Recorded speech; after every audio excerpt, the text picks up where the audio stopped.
तो हाथी से पूछा, क्या कर रहा है तुम्हारा हाथी? ये यही कारण गजराज, ये धूली सिर पर क्यों डाल रहा है? जो रहीम ने उत्तर दिया वही देवरा बाबा आपको सौंप रहे हैं। रहीम ने कहा, हे प्रभु, ये धूल नहीं फेंक रहा है, जय रज मुनि पत्नी तरी, ये चित्रकूट है।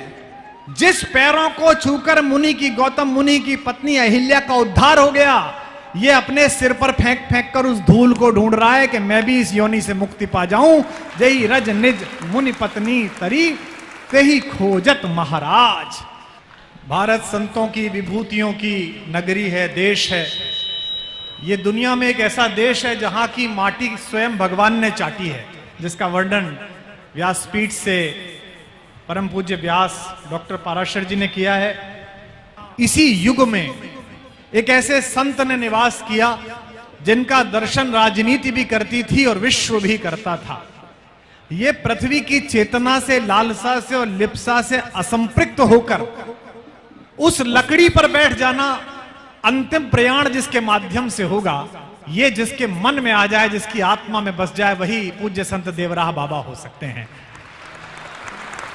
मैंने उस लकड़ी की मचान को सिर झुकाकर अपना मस्तक रखकर प्रणाम किया कि पृथ्वी की इस पंचभूत चेतना से विरक्त होकर जो एक ऋषि यहां पर थे। मैं कई बार विदेश जाता हूं, अभी यूरोप जाने वाला हूं, किसी धर्म के विपरीत नहीं बोल रहा, लेकिन पूज्य ईसा मसीह जी के जिन संतों का, जिन सामीप्य प्राप्त ऋषियों के लिए बड़े बड़े कैथेड्रल बने हुए हैं, उन्हें देखने के लिए 70-70, 100-100 यूरो का टिकट लगता है, पूरा विश्व जाता है।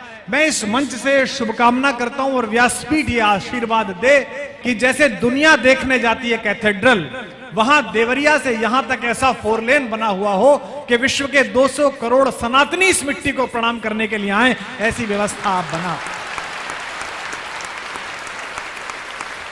इसमें क्या संभव है? सरकारें पुल बना रही हैं, किस लिए? मनुष्य के शरीर को मनुष्य से जोड़ने के लिए।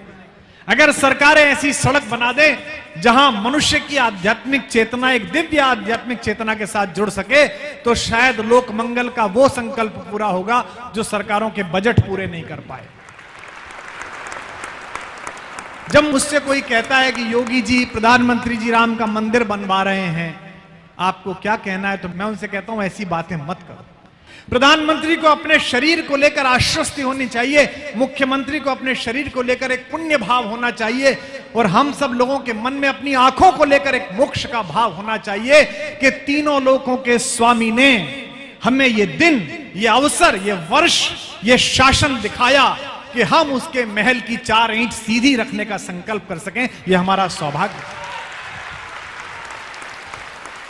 आपके शरीर में रहते ही आपका पोता आपको छू कर देखेगा और कहेगा कि बाबा, आपने वो समय देखा था जब 500 वर्ष के विवाद का विराम हुआ और भगवान उस भव्य महल में विराजमान हुए। आपका समय आपके जाने के बाद लिखा जाएगा। आपके पड़पोते के पड़पोते कहेंगे कि हमारे एक दादा थे, उन्होंने ये सौभाग्य देखा कि भगवान का मंदिर पुनः उसी प्रकार से हुआ।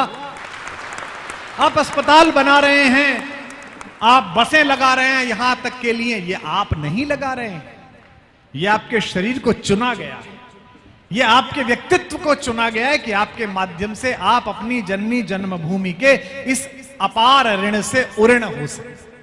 मुझको अवसर मिला है तो मैं इस अवसर का लाभ उठाता हूं। मेरा आप सबसे भी अनुरोध है कि 1000 वर्ष की गुलामी के कारण, किसी विशेष प्रकार की षड्यंत्रकारी लेखनी के कारण, जो हमारे आप्त पुरुष, जो हमारे आराध्य हैं, चाहे वो बड़े ठाकुर राघवेंद्र सरकार राम हो, चाहे वो छोटे ठाकुर भुवन मोहन कन्हैया हो, चाहे त्रैलोक्य के मंगल के लिए अपने कंठ में विष धारण करने वाले शंकर हो, इनकी अवधारणा को जो मनोरंजक बना दिया गया है, जो कर्महीन बना दिया गया है, उससे बाहर इस जनता जनार्दन को ला सकें तो इस व्यासपीठ के साथ सही न्याय हो सकेगा।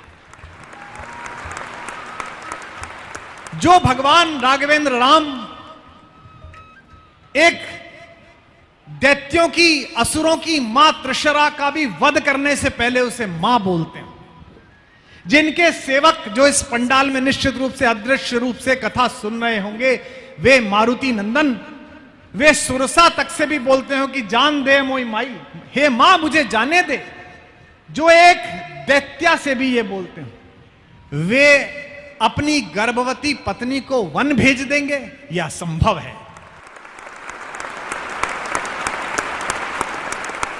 मैंने सबसे पहले आज से 6-7 वर्ष पहले बोला कि उत्तरकांड प्रक्षिप्त है, यह हुआ ही नहीं है। जब फलश्रुति हो गई, आज जब आरती हो गई, जब व्यासपीठ से पराशर जी महाराज ने कह दिया कि यहां भागवत ने विराम पाया, अब भागवत पुनः दूसरी जगह पर दुबई में जहां भी जाकर पुनः प्रारंभ होगी और उसका प्रकटीकरण का अवसर इनके श्रीमुख को मिलेगा, तो पूरी कहानी पता चल गई मेरी माओ को, मेरी भाभियों को, मेरी बेटियों को जो सामने आई है कि कल भागवत नहीं होगी, यह पता चल गया।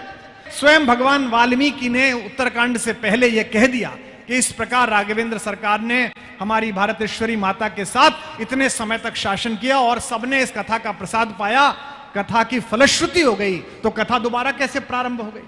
कारण यह था कि अगर आपको विचलित करना है, अगर आपको अपने पिता के विपरीत करना है, तो पहले आपके पिता के मित्र या पिता के कुछ दुश्मन आपको बताएंगे कि आपका बाप तो ये करता है। आपको मां के विपरीत करना है तो मां के बारे में आपको गलत बताया जाएगा। पहले शंका का बीज रोपा जाएगा, फिर शंका का पेड़ बनेगा, संशय का। और गोस्वामी जी ने इसीलिए कहा कि यह कलयुग का संशय रूपी वृक्ष है, कली विटप कुठारी, और राम कथा इसको काटने वाली कुल्हाड़ी है, जिसे हे गिरिराज कुमारी सादर सुनो, ऐसा गोस्वामी जी ने शुरू में कहा। तो वे राम जो दलितों को गले लगाते हैं, जो वंचितों को गले लगाते हैं, यहां बैठे हुए जितने लोग हों, व्यासपीठ और व्यासपीठ से नीचे, आपने कभी सुना कि 14 वर्ष में राम ने किसी राजा से संधि की? नहीं की। आपने कभी सुना कि वो किसी राजवंश के घर में मेहमान रहे? नहीं रहे। वो किन के घर मेहमान रहे? दलितों के, पिछड़ों के, वंचितों के, मल्लाहों के, निषादों के, वनवासियों के, जिनके कुलगुरु वशिष्ठ भी दूर से प्रणाम करते हुए निषाद को बरबस ऋषि भेंटा खींचकर गले पर लगाते हो, वे राम किसी शंभूक का वध कर सकते हैं। ये नीचता केवल भारतीय और सनातन धर्म के विपरीत सोचने वाले लोग ही सोच सकते हैं और कोई नहीं सोच सकता। यह विशेष रूप से डाला गया है, हमारी माओं के मन में शंका पैदा हो, इसके लिए यह योजना बनाई गई है। ऐसे ही भगवान श्री कृष्ण जे नवल नायक हैं, जो 15 वर्ष की आयु में किसी इंद्र के अकारण अहंकार को चुनौती देते हैं और डिजास्टर मैनेजमेंट का बड़ा समूह इकट्ठा कर देते हैं। वे कृष्ण केवल माखन चुराने वाले हो जाएं, वो उनका एक विशेष रस है। वो केवल वस्त्रों को चुराने वाले हो जाएं, वो एक विशेष कौतुक है, लेकिन वो ऐसे नहीं है। मैं केवल इतना कहना चाहता हूं कि कृष्ण को लेकर, भगवान शंकर को लेकर, राघवेंद्र सरकार राम को लेकर जो जगत में व्याप्ति गलत की गई है पिछले 1000-1500 वर्षों में, उसका संकल्प भी ये व्यासपीठ उठाए, ऐसा मेरा आपके श्री चरणों में और इस व्यासपीठ के चरणों में सादर अनुरोध है। मैं यहां इसलिए भी आया कि जिस रेत पर, जिस मिट्टी पर एक ऐसे संत के चरण पड़े हों, अगर मैं भी वहां पैदल चलकर उन चरणों की रज का एक प्रसाद ले लूं, तो शायद मुझे भी वो आशीर्वाद मिल जाए जिस आशीर्वाद से इस देश में प्रधानमंत्री बने हैं, राष्ट्रपति बने हैं, सरकारें बनी। चित्रकूट में जब भारत के अब्दुल रहीम खान खाना मेरे बाबा तुलसी से मिलने आए थे, तो हाथी बंधे हुए थे सामने रहीम के। तो वो जब गए तो एक हाथी, रहीम दास जी जिस पर बैठते थे, वो हाथी चित्रकूट में मिट्टी लेकर अपने शरीर पर डालने लगा। गोस्वामी जी ने वो दृश्य देखा। गोस्वामी जी ने मजे लेते हुए अपने कवि मित्र रहीम से कहा कि धूरी धरत निज शीश पर के ही कारण गजराज। रहीम दास जी, आपका ये हाथी यहां की मिट्टी अपने सिर पर क्यों डाल रहा है? आपका हौदा क्यों खराब कर रहा है? लेकिन रहीम मुसलमान तो थे, लेकिन सनातनी मुसलमान थे, भारतीय मुसलमान थे। और मैं विश्व के दूसरे हिस्सों में जाता हूं, जब कभी बोलता हूं और अगर मेरे इस्लाम मानने वाले बच्चे चुप हो जाएं, इसी महफिल में देवरिया का एक बच्चा बैठा हुआ है, डॉक्टर शाद सिद्दीकी बैठा हुआ है, मुसलमान है, लेकिन हनुमान पर शेर कहा, अदब इतनी के कदमों में पड़े हैं। यह शाद के लिए तालियां देना जो इस मंडप में बैठकर 9 दिन से कथा सुन रहा है। अदब इतनी के कदमों में पड़े हैं और अना इतनी के लंका खाक कर दें। रहीम ने गंगा की स्तुति में एक संस्कृत में श्लोक लिखा है। यहां विद्वान बैठे हैं, प्रोफेसर्स बैठे हैं, और व्यासपीठ तो विद्वत्ता की विग्रह मूर्ति है। कोई मुसलमान ये मानता ही नहीं कि मैं पैदा होऊंगा दोबारा। ये कहा जाता है कि मर गए तो हश्र के दिन तक आप प्रतीक्षा करिए। हिंदू मानता है कि मैं अभी मरूंगा और अभी पैदा होऊंगा। वासांसी जीर्णानि यथा विहाय नयानि संयाति नरो पराणि, आपने अभी व्यासपीठ से सुनाया। लेकिन हिंदुस्तान का सनातनी मुसलमान है, रहीम कहता है अच्युत चरण तरंगिणी, हे विष्णु जी के नख से निकली हुई गंगा, अच्युत चरण तरंगिणी शंकर मौल मालिती माले, और शंकर जी की जटाओं में मालती माला की तरह लिपटी हुई हे मां गंगा। मैं सरयू मां के तट पे कह रहा हूं ये बात। अच्युत चरण तरंगिणी शंकर मौल मालिती माले, मम तन वितरण समय, जब मेरे शरीर के वितरण का समय हो। भाई तेरे शरीर का वितरण का समय हो ही नहीं सकता, क्योंकि तुम तो हर्ष के लिए इंतजाम करोगे। लेकिन वो सनातनी मुसलमान है, वो कहता है जब मैं मरूं और मेरा शरीर खाक हो जाए तो इसका जो वितरण करो, तो मुझे शिवत्व देना, मुझे विष्णुत्व मत देना, क्योंकि मां मैं तुझे चरण पर नहीं रखना चाहता। हे गंगा मैं रहीम हूं, मैं तुझे सिर पर रखना चाहता हूं। ये रहीम कह रहा है। कितना अच्छा श्लोक मुझे इस व्यासपीठ ने याद दिलाया। अच्युत चरण तरंगिणी शंकर मौल मालिती माले, मम तन वितरण समय, हरता देय न में हरिता, मुझे विष्णुत्व मत देना, मुझे शंकरत्व देना।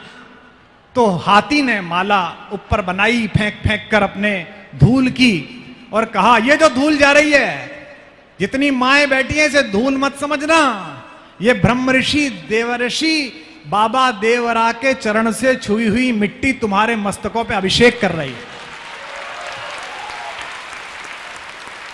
मैं कितना दुर्भाग्यशाली हूं कि आधी शताब्दी का जीवन बीत गया और आज जाकर ये मिट्टी मेरे सिर पर पड़ी। ये पूज्य देवरा बाबा संत की चरण धूल ही हमारे सिर पर आ रही है, जिस धूल को लेने के लिए विश्व के बड़े बड़े लोग यहां लाइन लगाते थे 1990 से पहले। हम और आप कितने सौभाग्यशाली हैं कि वो चरण धूल ही। हो सकता है हम में से कुछ बच्चे ऐसे हों, कुछ माएं ऐसी हों जो घरों में रहती हो, ना आ पाती। आज बाबा ने कहा आज प्रसाद का अंतिम दिन है, भागवत में रस बरसा है, ये महिलाएं हैं, कुछ गर्भवती मेरी बेटियां भाभियां बच्चियां हैं, ये कहां झुक पाएंगी। तो बाबा ने ऊपर से इशारा किया और ये आंधी बेमौसम आई और चरण धूली आपके माथे पर पहुंच गई। ये देवरा बाबा का चमत्कार है। तो हाथी से पूछा, हाथ क्या कर रहा है तुम्हारा हाथी? ये यही कारण गजराज, ये धूली सिर पर क्यों डाल रहा है? जो रहीम ने उत्तर दिया वही देवरा बाबा आपको सौंप रहे हैं। रहीम ने कहा हे प्रभु, ये धूल नहीं फेंक रहा है, जय रज मुनि पत्नी तरी, ये चित्रकूट है। जिस पैरों को छूकर मुनि की, गौतम मुनि की पत्नी अहिल्या का उद्धार हो गया, ये अपने सिर पर फेंक फेंक कर उस धूल को ढूंढ रहा है कि मैं भी इस योनि से मुक्ति पा जाऊं। जय रज निज मुनि पत्नी तरी, ते ही खोजत महाराज।